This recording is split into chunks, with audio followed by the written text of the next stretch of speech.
temennya diajak ya. Habis ujian algo ya. Gimana algonya? Kupu mas. Membanggakan. Katanya gampang. Susah mas. Kupu mas, waktunya cuma 15 menit itu. Ya, emang gitu algo. Soalnya lo cuma 10.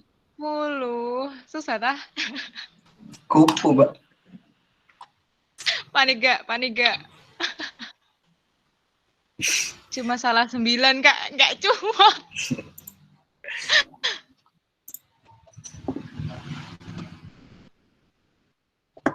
Pantesan masuk duluan tuh ya. Yang penting keisi semua ya.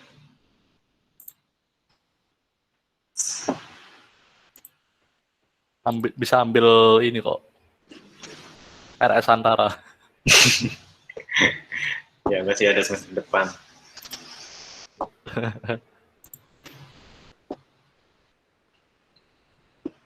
Ayo dong, diajak temennya dong. Sampai 25 lah, aku mulai.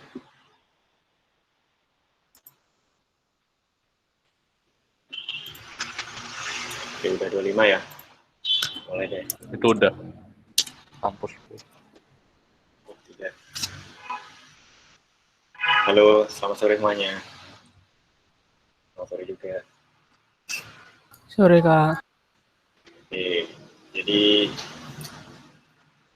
tema ngabuburit hari ini itu kita akan belajar SAS ya. Sama aku, kalau yang belum kenal, aku Firman dari TI 18. Ya, jadi kalau dari SAS itu CSS dengan kekuatan super. Aku nggak salah-salah kasih deskripsi ini itu dari dokumentasinya. Waktu dia itu CSS with super power. Jadi ini tools yang membantu kita buat develop CSS. Di sini masih ada yang develop CSS pakai native gitu nggak? Banyak ya masih ya. Oke, kalau udah belajar ini, aku saranin nanti pakai ini terus lah. Soalnya emang bener-bener ngebantu kita gitu. Oke, kalau yang mau tahu lebih detail itu apa sih SAS ini? Jadi SAS itu adalah salah satu CSS preprocessor. Jadi apa itu? Yang namanya CSS preprocessor itu berarti preprocessornya CSS buat ngelola CSS gitu. Jadi yang namanya salah satu pasti nggak cuma SAS aja, banyak ya. Kalau kalian pernah baca-baca roadmap, cara jadi front-end developer yang bukan roadmap seorang front-end developer. Ini aku tunjukin. Nah, ini kan roadmap-nya, sebenarnya banyak. Ini salah satunya kita harus kenalan gitu lah, harus belajar CSS preprocessor. Salah satunya SAS. Dan yang paling disaranin sama orang ini itu SAS ya. Oke. Terus ya udah aku jelasin tadi. Terus kan kemarin aku kalau kalian lihat di Instagramnya itu SAS CSS mode programming language. Kenapa aku bilang gitu? Karena dia itu punya variabel, punya inheritance, terus ada mixin, ada function, ada import, ada operator, ada loop, dan lain-lain lah. Ada pengkondisian juga, ada if else. Terus kenapa kita harus pilih SAS? Ini bukan promo apa ya? Soalnya ini nggak jauh dari CSS. Jadi ini memang tools buat next step bagi pemula kalau mau nyentuh preprocessor. Terus menurut aku selama ini aku pakai SAS itu nge-compile-nya itu cepat gitu ya. Karena kan udah dijelasin tadi, SAS ini memproses kode-kode CSS supaya lebih enak dibaca gitu nanti. Kita nulis CSS-nya lebih dibaca, nanti kita akan compile jadi file CSS yang dipakai pada web pada umumnya. Nah, terus kenapa alasan selanjutnya itu kita bisa nesting. Nesting itu gini, ini salah satu project pas semester 3. Nanti kalian semester 3 yang 20 pasti ada namanya rancangan website. Kita suruh buat web, terus harus pakai CSS native kan. Nah, kalau pakai CSS native, kita itu nggak bisa nested. Nested itu kelasnya masukin ke dalam kelas lain gitu. Kita harus nulisnya ke bawah, gitu. Kan pasti banyak nanti. Terus kayak ngelompokinnya itu makin susah. Jadi kalau pakai SAS, kita nanti bisa nesting. Oke. Terus kita bisa write breakpoint anywhere you want. Jadi kan kalau pakai CSS nih, ini CSS, kalian udah usah bingung dulu ya. Coba aja. Kita harus, nah itu kan breakpoint ya. Ini breakpoint itu kalau kalian yang belum tahu, breakpoint itu biar web kita responsif. Biasanya kalau pakai CSS, breakpoint-nya itu pasti ditaruh bawah sendiri, gitu ya, atau dipisahin file lain. Dan itu menurut aku susah bacanya. Itu sih. Terus selanjutnya, sebelum kita lanjut lebih dalam, jadi SAS ini ada dua. Ada SAS, ada SCSS. Bedanya apa? Kalau SAS itu penulisannya kayak Python. Yaitu nggak ada titik komanya gitu. Nah, kalau SCSS itu ya kayak CSS pada umumnya, ada huruf awalnya, ada titik komanya. Nah, ini yang paling rekomendasi karena agak jauh-jauh dari S. Nah, sampai sini ada yang mau ditanya nggak? Ada yang mau tanya-tanya? Gimana? Udah mulai tertarik belajar SAS?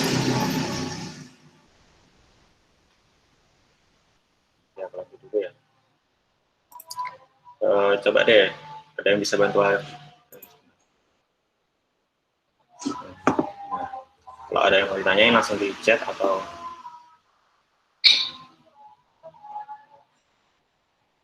kalau ada yang bisa bantu jawab, boleh nggak ya?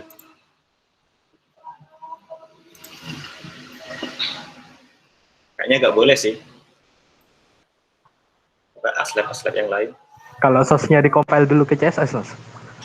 Masalahnya kalau di compile itu kelihatan kayak mana yang pakai SAS, mana yang pakai enggak, yang enggak pakai SAS. Ntar kan aku praktekin nih compile-nya. Pasti mudah bedainnya. Soalnya rapi banget hasil compile-nya SAS itu.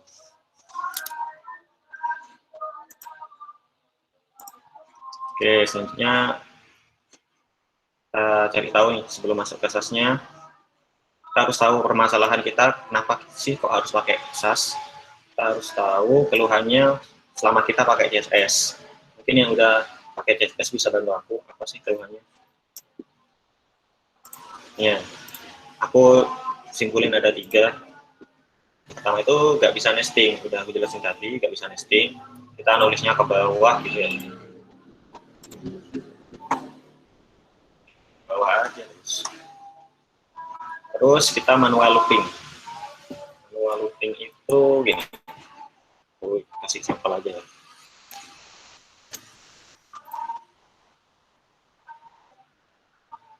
Nah, misal kita buat background, 3 background ya. Ini kita mau ada warna lagi, kita buat lagi kelasnya. Kita buat lagi gitu ya. Kita sebenarnya cukup taruh variabel biar dia ngambil sendiri dari variabelnya. Atau kalau kalian pernah pakai Bootstrap, itu kan ada utility buat nambah margin, bottom 10 pixel. Nah, terus mau nambah sampai 10, kan harus nulis satu-satu. Nah, ini anggapannya aku anggap manual looping gitu ya. Itu salah satu keluhan pakai CSS. Terus ya itu, gara-gara manual looping, kita harus melakukan sesuatu yang berulang-ulang. Gak cuma itu sih. Contoh ini, kotak 1, kotak 2. Yaitu punya ciri khas, kotak 1 punya ciri khas background-nya warna merah. Kalau kotak 2 punya ciri khas background-nya warna biru. Terus punya border. Tapi ini sama.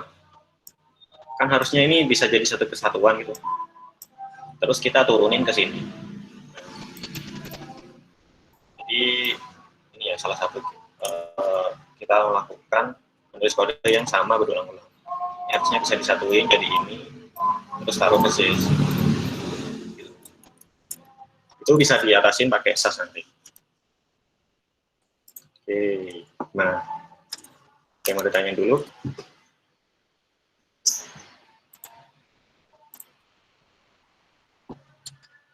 Ada, kita masuk ke instalasinya. Oke, instalasi SAS ini nih, kita masuk ke dokumentasinya. Ini sas-line.com. Klik menu install. Ada dua cara. Aku jarang pakai yang ini, pakai yang ini. Jadi kita harus install Node.js dulu. Install Node.js.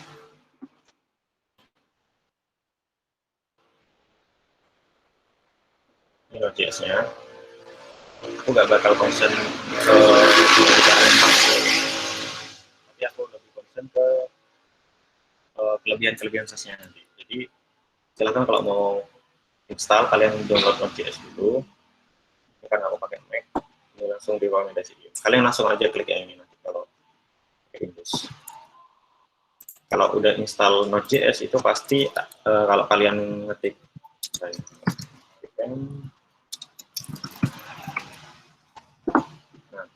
kalau kalian ngetik npm version terus ada muncul gini, berarti kalian sudah install Node.js. Nah, kalau udah install Node.js, kita langsung jalanin ini ya, npm install min-g sas.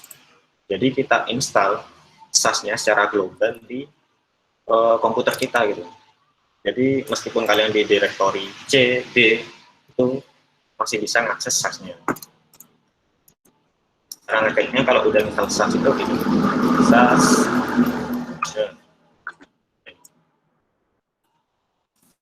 Kalau kalian npm install min-g, itu letak direktorinya itu disimpan ke sini. S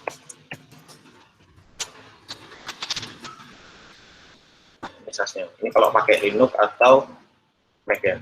Kalau pakai Windows itu ke intinya ke user, nanti ada app data, terus ada node modules, terus ada SAS. Nah, kalau udah di sini itu pasti bisa digunakan di mana-mana. Misal aku pindah ke sini, aku panggil lagi SAS-nya, bisa ya. Kalau kalian yang udah familiar pakai npm pasti tahu maksudnya. min-g ini global, jadi bisa dipakai di direktori mana aja. Gimana? Saya mau tanya dulu.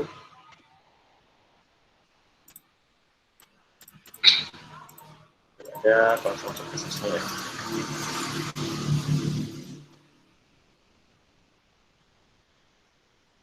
Oke, kita masuk ke materi pertama, yaitu variabel ya. Nah, ini salah satu kelebihan SAS, kita bisa nulis variabel. Aku pakai ke folder baru ini yang belajar SAS. Terus, oh ya, sebelum masuk variabel, aku mau kasih tahu dulu cara kompilasinya dari SAS ke CSS. Gimana sih? Ini, kita buat folder namanya SAS. Terus kita buat folder lagi namanya CSS. Nah, SAS ini tempatnya codingan SAS kita. CSS ini hasil kompilasi dari SAS-nya. Kita buat file app.css.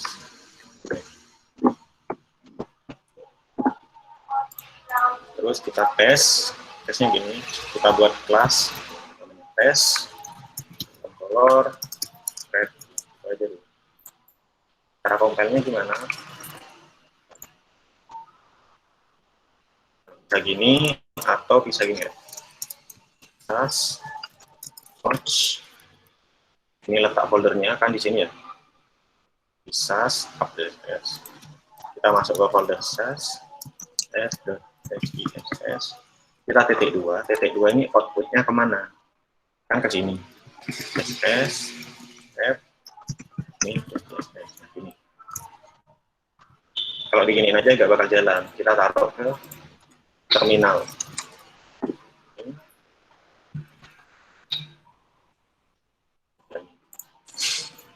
Ini cara sederhananya. Kita harus pindah ke folder belajar SAS dulu.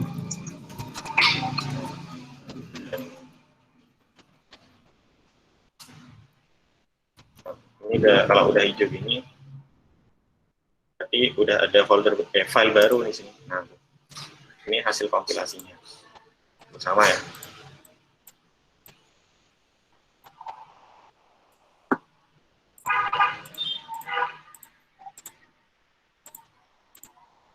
Ada yang mau ditanya dulu?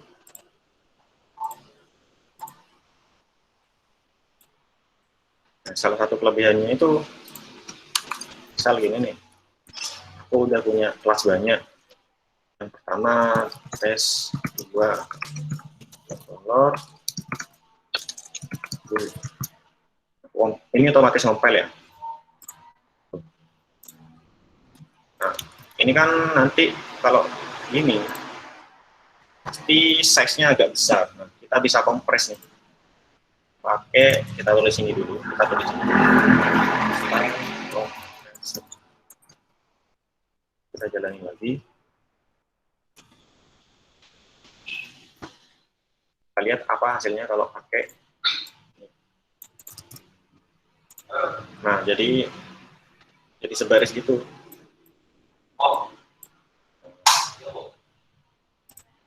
Oke ya.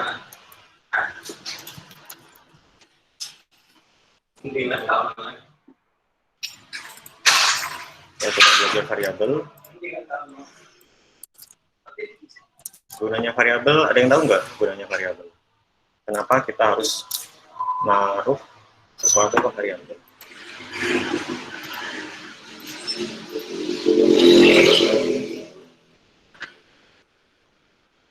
Nah, jadi kelebihannya variabel ini, contoh nih, kita sebagai front end developer gitu. Suaraku jelas nggak? Halo. Jelas. Kita sebagai front end developer gitu, dikasih desain, terus desainnya berubah-ubah, warnanya berubah. Daripada kita ganti satu-satu, mending warna itu kita taruh ke variabel. Jadi kita cukup ganti variabelnya. Oke ya. Oh nih, kan ada background color red, color blue. Ternyata desainnya ganti. Oh, red itu warnanya nggak gini, warnanya segini. Bayangin kita punya banyak kelas gitu ya. Contoh S3.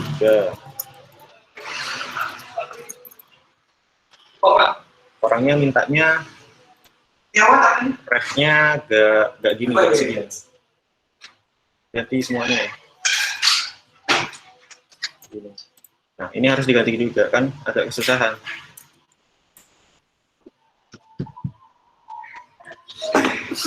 Sorry.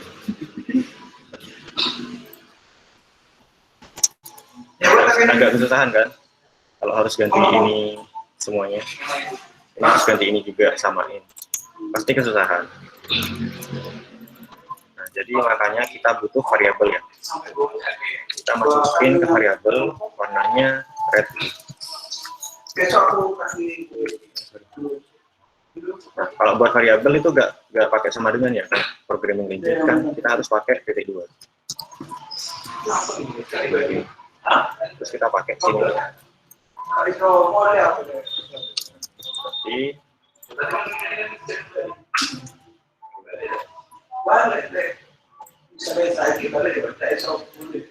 Kita buat file HTML-nya ya, biar bisa kita coba.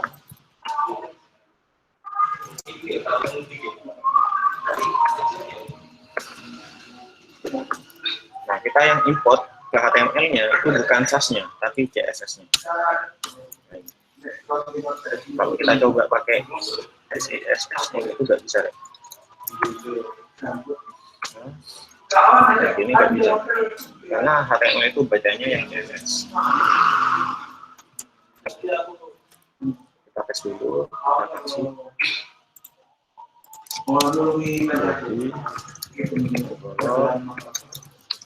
Jadi nanti ini pakai logo dulu.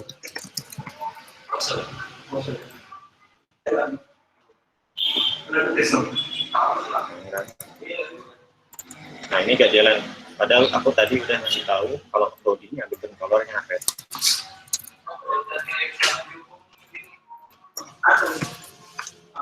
Kalau gini,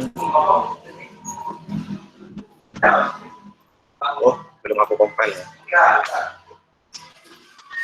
Saya udah berhasil. Nah, gitu ya. Jadi otomatis ke generate ke sini nih.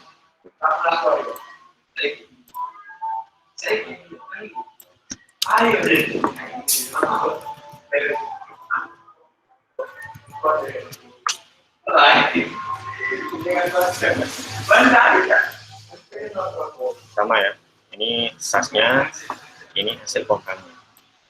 Nah, variabelnya nggak bakal baca di CSS. Oke, sampai sini ada yang tanyain?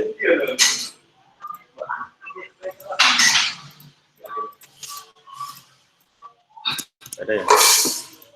Nah, kalau udah pakai variabel, ini enak nih. Misal, oh merahnya nggak segini, ganti. Nah, otomatis ini keganti semua. Nah, gitu. Oh ya, keren ya. Oke, selanjutnya import ya. Nah, import ini memudahkan kita buat ngelompokin file-file kita. Misal variabel kita kelompokin ke variabel XSS, function kita kelompokin ke function dan CSS gitu. Jadi kita buat di sini.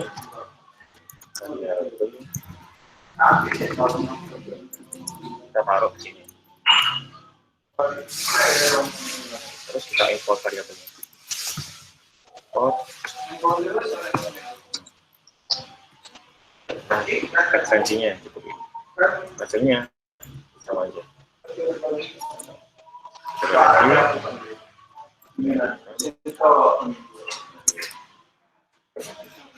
Oke ya. Jadi kita nggak perlu ganti satu-satu kalau udah keluar variabel.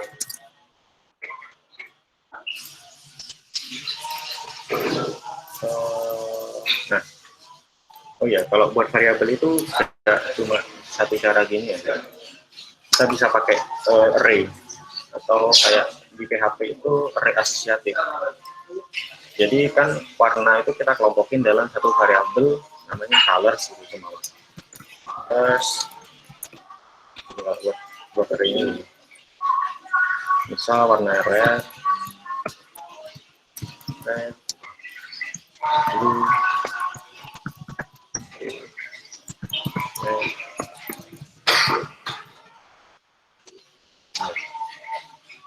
Kita pakai ini. Kita mau manggil yang blue gitu ya. Kita kalau pakai array, kita manggilnya nggak gini lagi ya. Kita harus pakai function namanya, kalau bisa itu map ya. Colors. Jadi kita map ke array mana, kan harus ya. Terus key-nya apa? Black.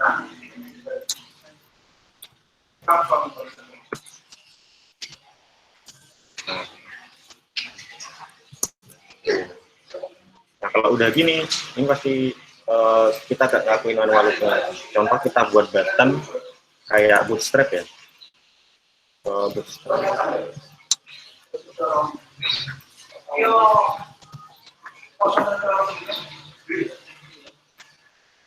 Bootstrap. Jangan yang beta dulu. Kita masuk ke komponen. Button. Nah, ini kan ada warna-warna ini. Kita kita bisa ngikutin ini. Udah pakai SAS, udah punya variabel warna, kita ikutin. Contoh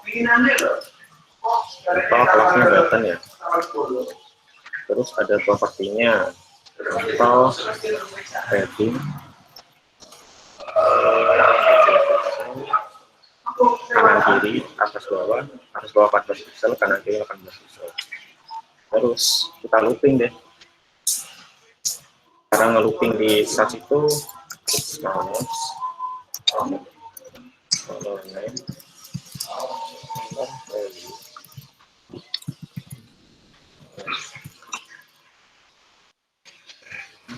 ganti biar gak panjang N gitu ya. Terus BTN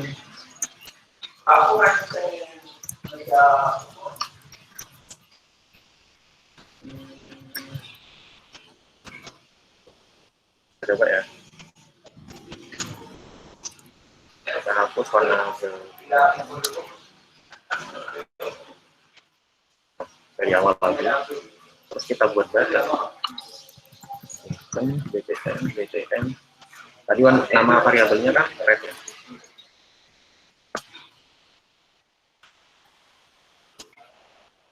Nah, kita buat yang biru.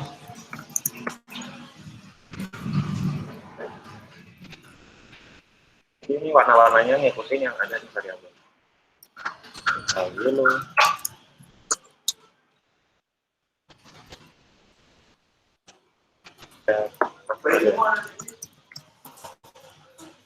Nah gitu ya.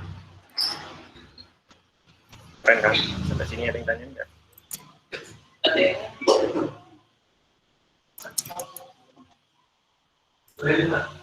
Kalau pakai SAS ini kita pasti udah bisa sih buat framework sendiri, frameworknya sendiri. Mini framework lah.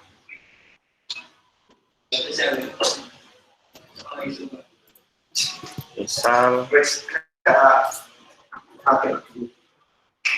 sorry bentar. Sorry.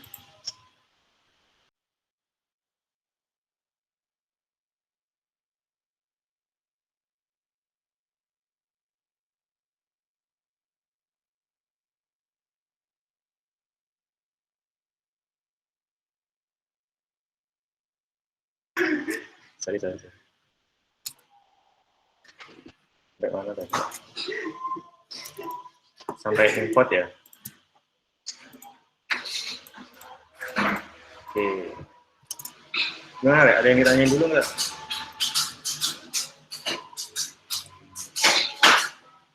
Atau udah pada bingung nih? Mungkin VS Code-nya bisa di-zoom dikit. Oh, ini nggak?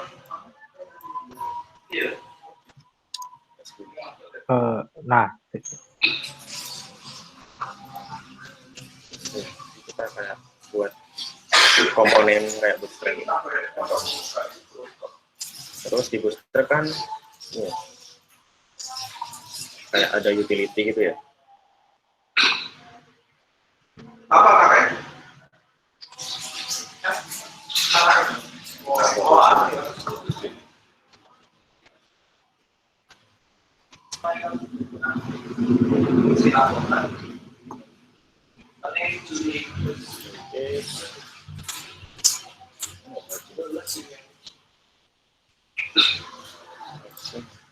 Spacing.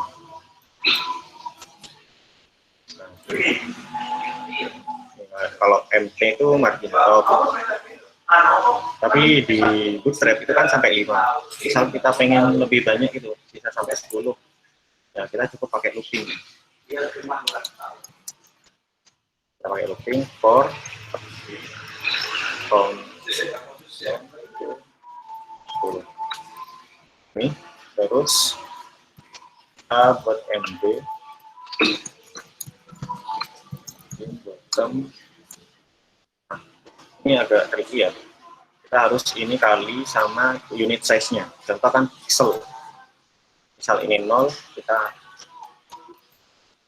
i kali 1 pixel, contoh. Kita cek hasil generiknya itu kayak apa. Nah, jadi dari 0 piksel, 1 piksel, 2 piksel, 3 piksel, sampai 9. Kita tambah 1, jadi 10.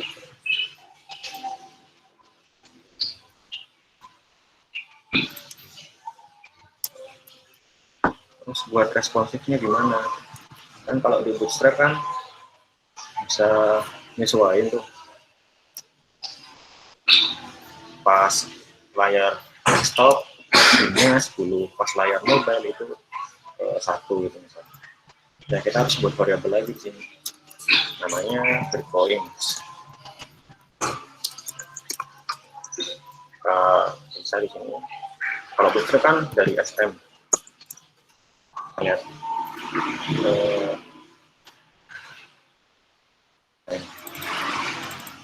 SM itu 576 pixel.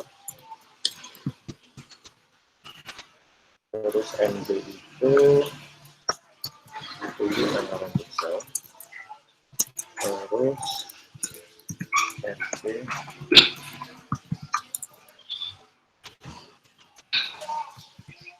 itu 200.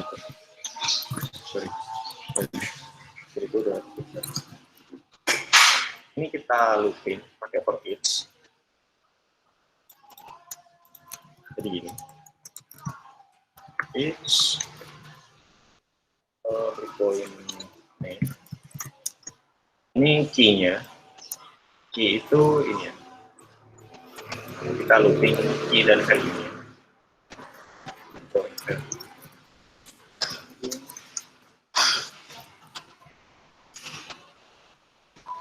Terus ini contoh aja. Nah, ini kalau mau parsing variabel itu pakai ini ya, pakai pagar, terus kurang Kurawal.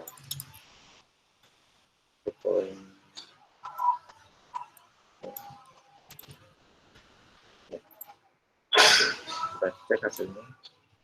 Selesai.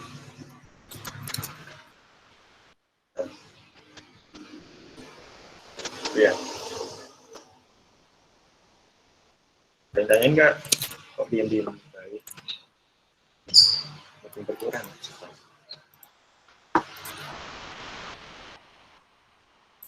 Kita udah belajar import, kita udah belajar variabel ya. Tadi looping udah.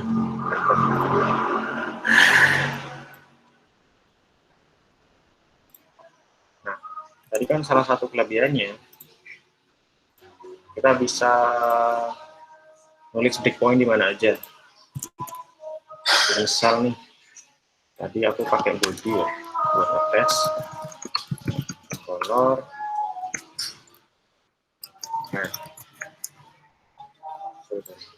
kita pakai yang ini aja, ini hapus. Pakai error nih.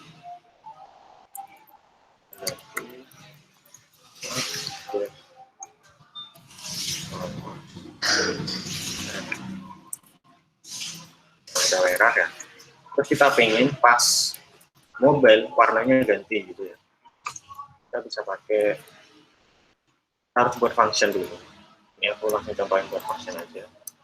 Kan kita nggak mau nih nulis ini banyak-banyak market terus. Kenapa nggak kita masukin ke function aja? Function. Kita buat function. Caranya itu kalau buat sesuatu di SAS kita pakai add. Function. Color. Ini. Nah, kita masukin lagi.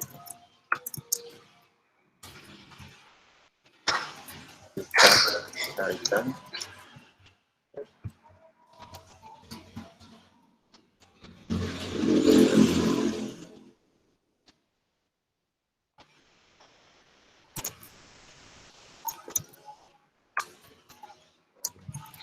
Terus kita buat function lagi breakpoint buat ngambil breakpoint.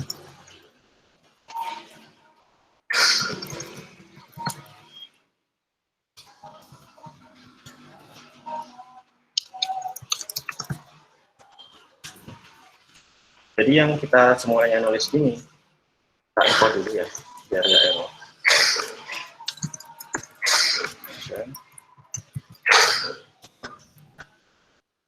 Kita nggak perlu nulis banyak-banyak gini, kita cukup alert gitu ya.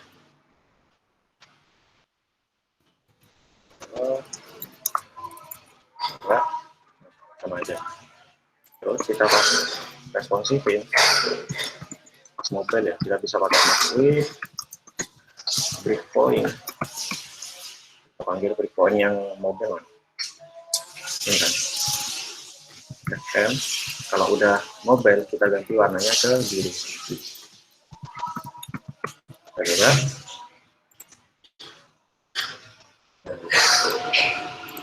Ya. Ada yang ditanyain dulu?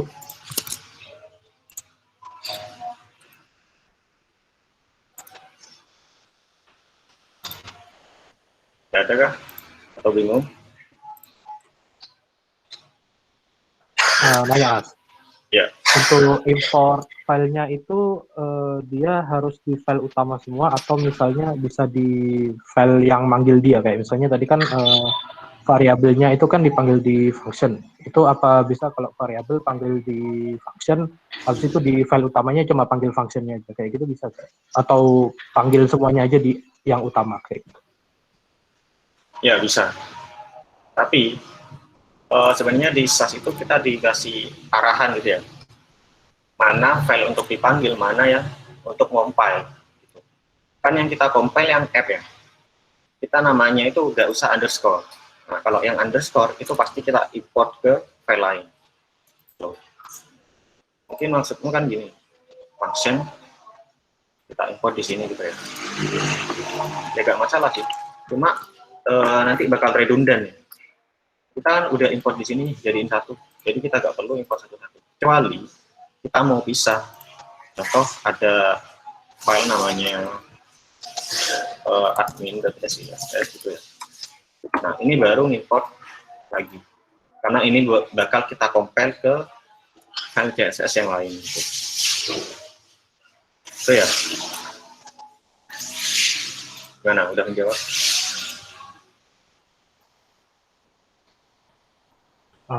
Oke ya, jelas. Makasih.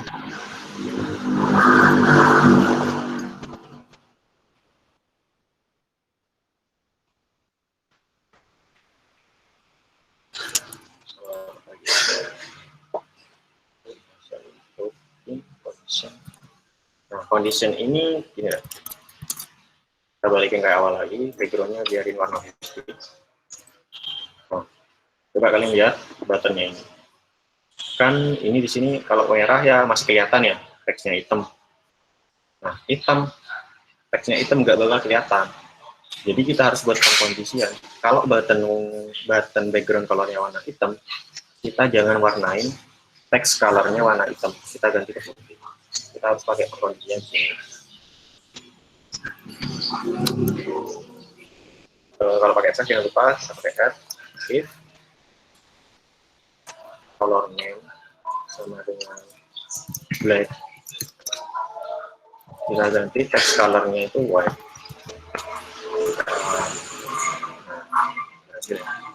Kalau mau pakai core ya bisa.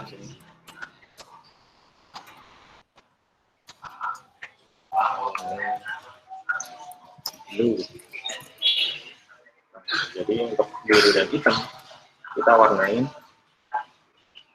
putih. Kalau yang lain kita bisa warnain lain.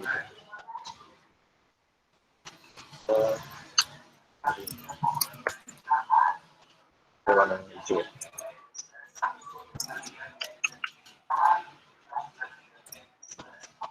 Itu salah satu contoh pengkondisiannya.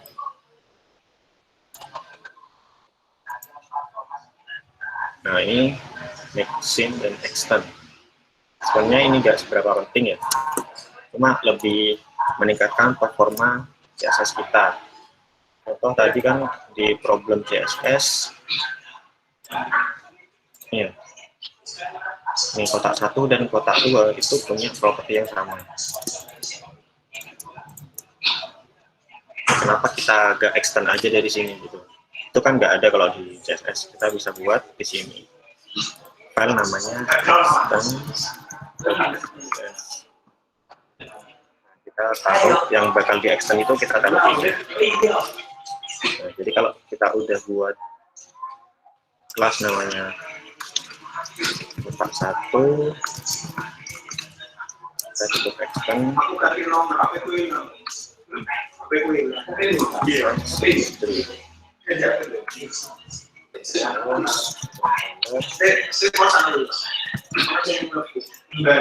dua.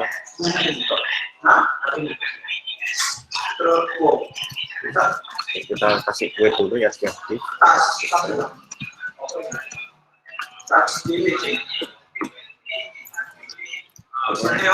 Ini ya. Oh, kita belum ekspor.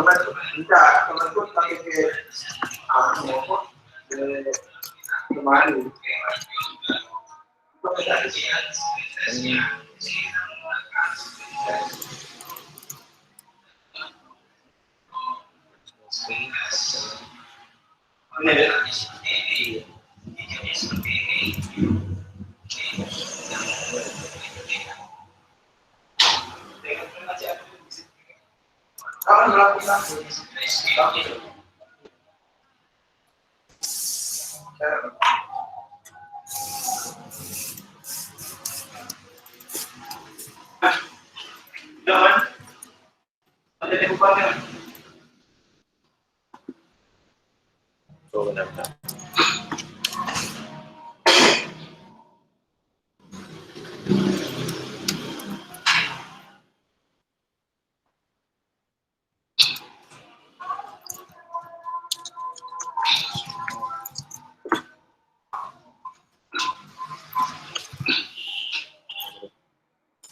Jadi kalau kita coba di sini, kita buat div kotak 1. Kita dari pasti dia punya properti.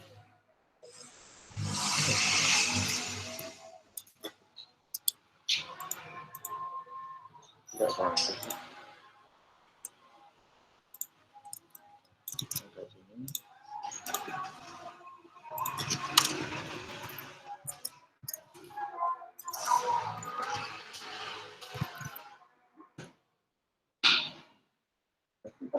Typo itu mas, double L, double D, double L. Oh, sorry.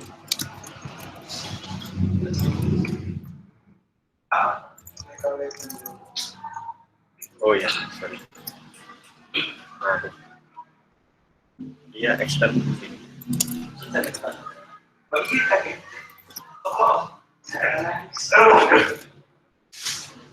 Ya, itu salah satu yang extend. Nah, kalau mixin itu menurutku kalau sekarang bakal jarang dipakai karena biasanya itu buat prefix-nya itu ya kan ada browser yang nggak support box shadow, kita taruh prefix-nya daripada kita nulis ini berulang kali, kita taruhin ke satu mixin. Tuh. Kenapa mixin jarang dipakai? Soalnya udah ada yang namanya auto prefixer.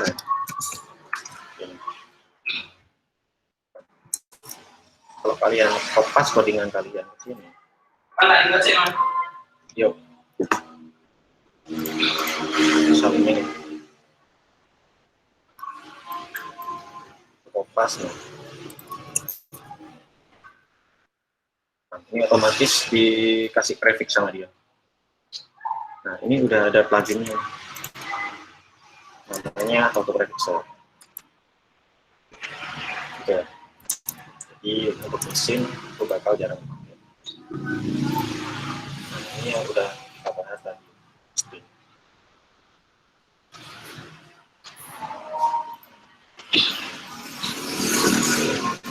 String ini kayak ini. Misal ada kelas kartu. Kalau pakai CSS kita pasti gini. Aku taruh sini dulu ya.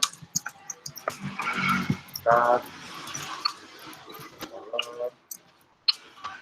terus kita upload ini kan kalau pakai CSS.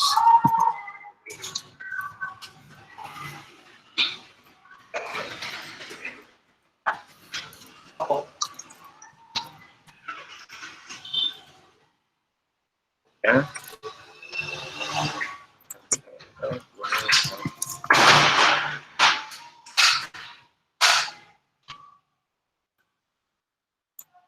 Ini kan harusnya di sini ya, biar lebih enak bacanya gitu.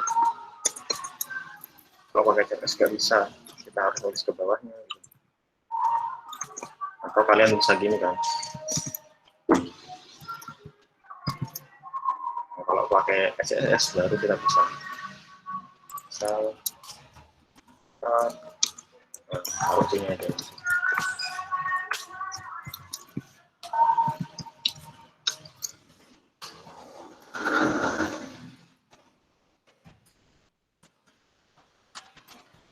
Klik hasilnya.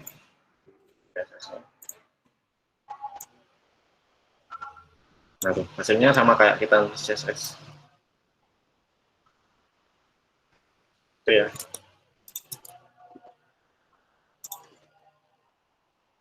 Jam berapa ya? Udah sih sampai situ sebenarnya.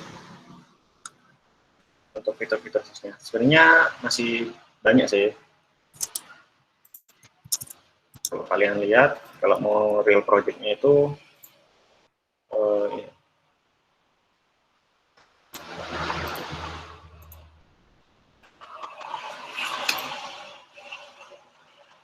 karena SAS nggak nyediain bagaimana folder strukturnya, itu kita cari aja di Google.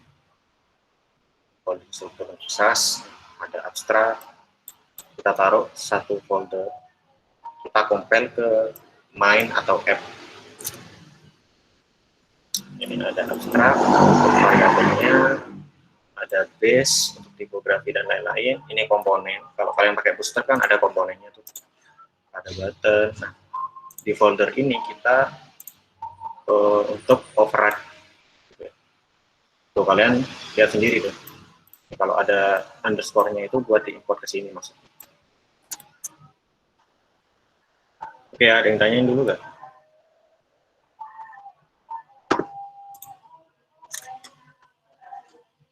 Halo? Nggak ada?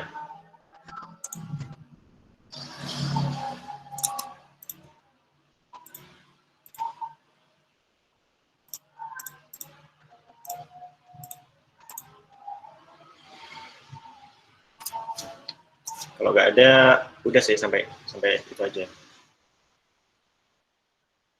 Gimana moderator? Udah gede mau tanya ini. Udah pada tahu tak CSS itu apa? Ada yang pernah nyoba? Niko tahu nggak?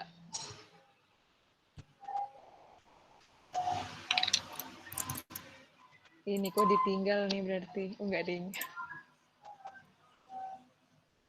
Mati. Kalau jauh dapat nilai gak, Kak? Ya enggak lah. Ya enggak. Name.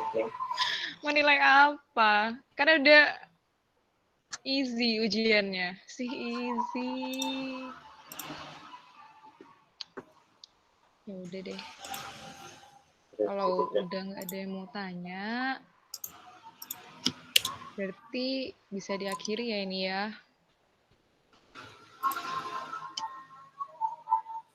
Ya udah deh. Ada. Oke, makasih Mas Firman. Oke. Udah mau ngisi. Makasih teman-teman yang sudah hadir. Silahkan siap-siap berbuka. See you guys. See you guys.